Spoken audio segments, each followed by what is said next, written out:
नमस्कार। मैं दिव्यम हूं और आप न्यूजिंग देखना शुरू कर चुके हैं। अहमदाबाद में एक विमान दुर्घटनाग्रस्त हो गई है। एयर इंडिया की विमान दुर्घटनाग्रस्त हो गई है और उसमें 300 से ज्यादा लोगों की जान चली गई है।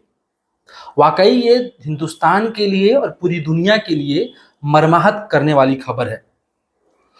प्लेन ने जैसे ही अहमदाबाद से उड़ान भरी और उड़ान भरने के चंद मिनटों के भीतर ही प्लेन एक मेडिकल कॉलेज के हॉस्टल के छत पर जाकर के गिर गई और दुर्घटनाग्रस्त हो गई। प्लेन में सवार लगभग सभी लोगों की मौत हो गई है। 300 से अधिक लोगों की मौत होना वाकई एक दर्दनाक खबर है। और इस मौत में सिर्फ प्लेन में सवार लोगों की ही मौत नहीं हुई है। इस उस जिस हॉस्टल के छत पर, जिस मेडिकल कॉलेज के हॉस्टल के छत पर जाकर के प्लेन गिरी है, उसमें भी कई लोगों की जानें चली गई है। इसलिए यह आंकड़ा 300 के पार है। प्लेन में लगभग 250 के आसपास लोग सवार थे। उसमें ब्रिटिश नागरिक भी थे, उसमें पुर्तगाली नागरिक भी थे और उसमें हिंदुस्तान के भी लोग थे। इसके साथ साथ गुजरात के पूर्व मुख्यमंत्री विजय रूपाणी भी उसी प्लेन में मौजूद थे और दुर्घटना में उनकी भी मौत हो गई है। अब देश और दुनिया पूरा मर्माहत है, लेकिन भारतीय टीवी चैनल इस मौके को भी टीआरपी बटोरने, इस मौत की संख्या में भी टीआरपी बटोरने और सनसनीखेज तरीके से खबरें दिखा करके पैसे कमाने की जुगत में लगे हुए हैं। दरअसल कॉरपोरेट मीडिया के यह चरित्र है, इस पे भी हम बात करेंगे। लेकिन जिस विजय रूपाणी की मौत इस विमान दुर्घटना में हो गई है, गुजरात के पूर्व मुख्यमंत्री विजय रूपाणी की मौत हो गई है, उनकी मौत पर एआई जनरेटेड तस्वीर चला करके और आज तक खबरें दिखा रहा है। विजय रूपाणी की प्लेन में बैठे हुए एआई जनरेटेड तस्वीर दिखाई जा रही है और टीवी पर फ्लैश किया जा रहा है। और ये जो कर रही है वो हिंदुस्तान की मशहूर एंकर है अंजना ओम कश्यप। आज तक की मशहूर एंकर अंजना ओम कश्यप है। अंजना ओम कश्यप अपने शो में विजय रूपाणी की तस्वीर जो है एआई जनरेटेड तस्वीर दिखा रही हैं।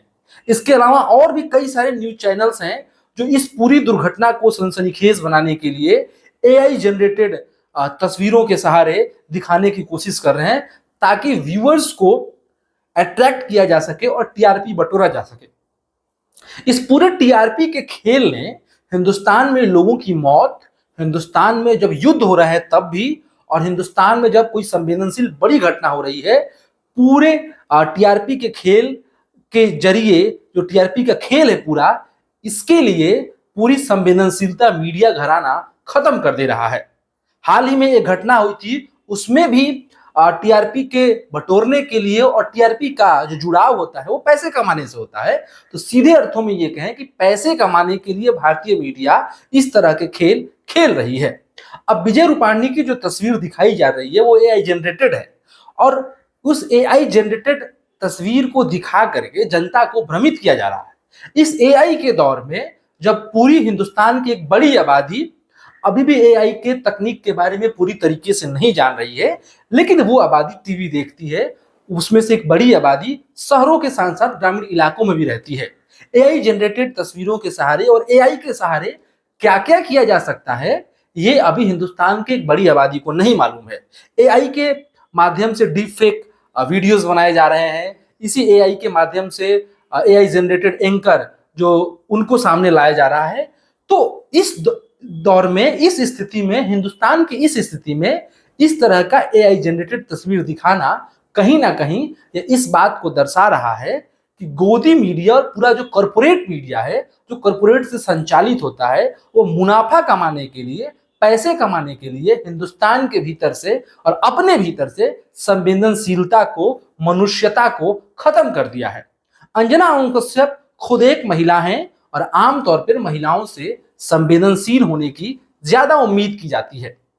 लेकिन अंजना ओम कश्यप जिस तरीके से टीवी पर खुलेआम हिंदू मुस्लिम का खेल करती हैं, सांप्रदायिकता फैलाती हैं, आपसी बेमनस्य फैलाती हैं। इस पिछले दिनों हमने देखा कि किस तरीके से रूबिका लियाकत अपने एक गेस्ट के पास जाकर खड़ी हो गई और उन्हें डराने धमकाने लगी। तो ये जो पूरा चरित्र टीवी का और मीडिया का आया है, ये दरअसल कॉरपोरेट की वजह से आया है। और कॉरपोरेट के पूरे गिरफ्त में मीडिया है, उनके पैसे से मीडिया चलता है। और कॉरपोरेट जो है, पूंजीवाद जो है, पूंजीपति जो हैं, उनका बस एक ही उद्देश्य रहता है, ज्यादा से ज्यादा मुनाफा कमाना। लोगों की मौतों पर भी और लोगों की जन्म पे भी उनका एक ही उद्देश्य रहता है कि ज्यादा से ज्यादा मुनाफा कमाया जाए।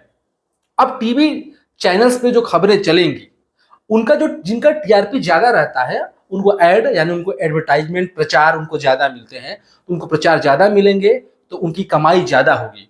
तो सीधे तौर पर हमने पहले भी कहा और अब भी हम कह रहे हैं कि पैसे कमाने के लिए, मुनाफा कमाने के लिए हिंदुस्तान के भीतर इतनी बड़ी घटना हुई है, हिंदुस्तान पूरा शोक स्तब्ध है, पूरे दुनिया के लिए मर्माहत करने वाली खबर है।